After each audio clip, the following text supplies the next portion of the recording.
Hi friends, my name is B. Harish. I am working as assistant professor in Electronics and Communication Engineering department.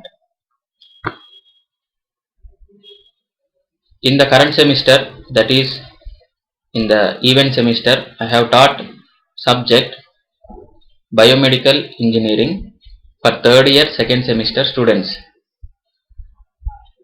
So nowadays due to this COVID-19, I think all the students were locked down at home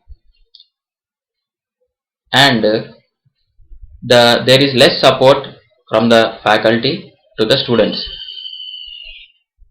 That is the reason I have made this video, which consists of question bank for biomedical engineering subject.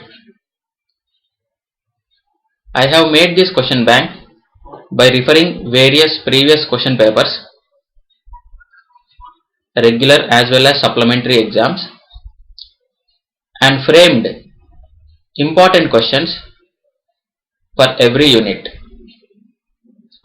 If student refers these questions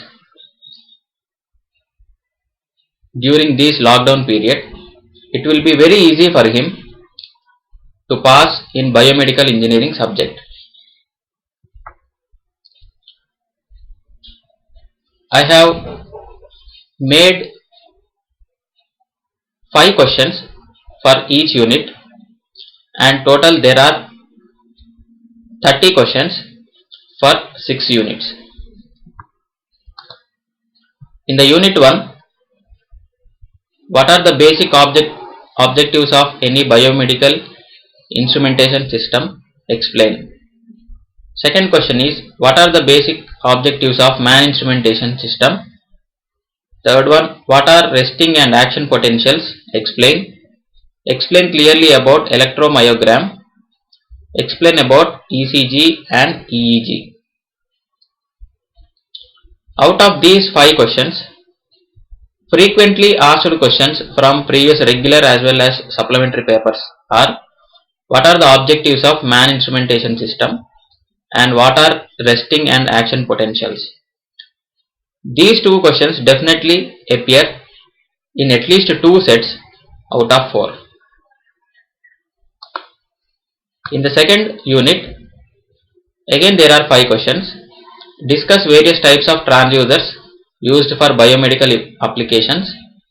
What are the basic types of biopotential electrodes?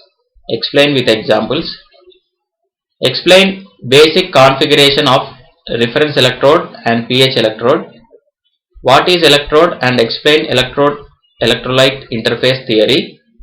Explain working principle of resistive type passive transducers.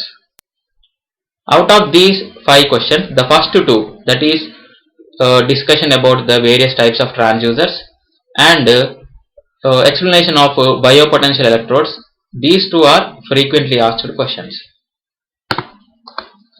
In the unit 3, draw the ECG waveform and give it the specifications. Second question, explain the programmed electrosphygmomanometer.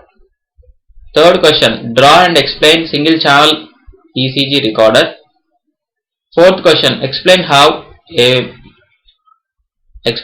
to measure blood pressure using sphygmomanometer.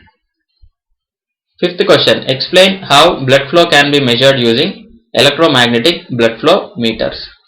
Out of this, the first question, that is explanation of ECG waveform, and fourth question, that is explanation of sphygmomanometer, these 2 are very important.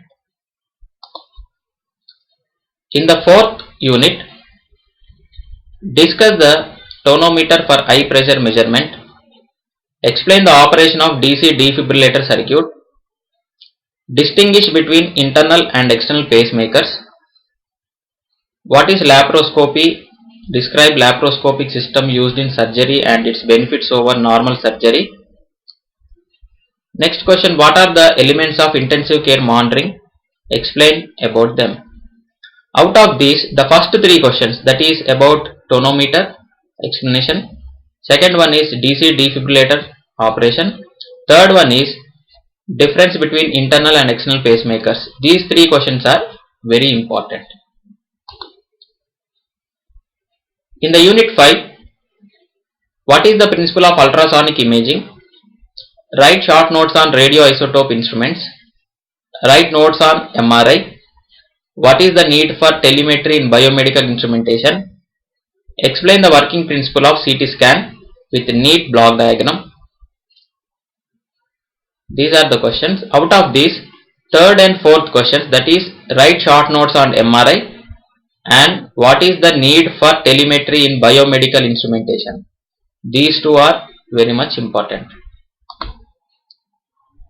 In the sixth unit, explain the working principle of biopotential amplifiers. What are different shock hazards? Explain different methods of prevention. Explain the physiological effects of electric current. Discuss about isolated power distribution system. Write short notes on different display monitors. These are important, and out of these 5, the first one, that is working principle of biopotential amplifier, the second one different shock hazards and their preventive methods. These two questions are very important. In this lockdown period, I hope this video is very much useful for the third year second semester students, because I framed these questions based upon previous question papers, regular and supplementary question papers. So if you like thank you, and if you like my video, please subscribe and share. Thank you very much.